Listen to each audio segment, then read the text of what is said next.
आए लगलू का खैलू ए धन की मोटाए लगलू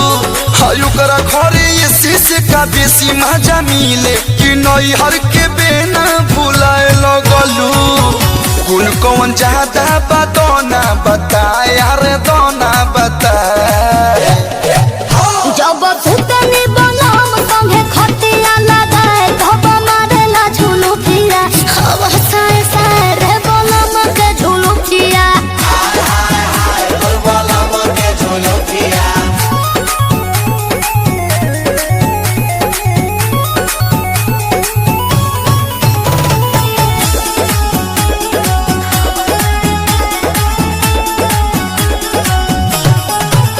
तोहर चाल ढाल गइल बदल न केहू के भाव देबेलू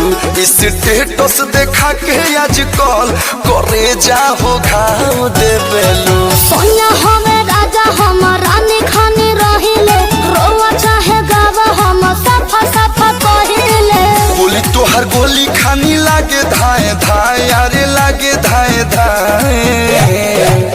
जब सुतनी बनम संगे खटिया लगाए धब मारेला झुलू फिया हवा साए साए रे बनम के झुलू फिया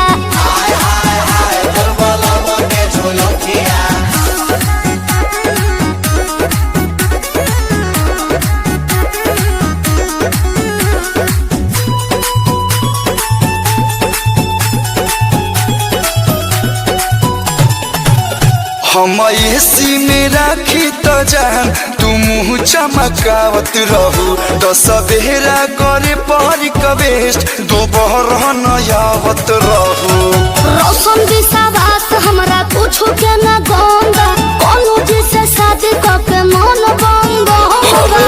ये जौन बोला तारू बात न सहाय हर बात न सहाय हेलो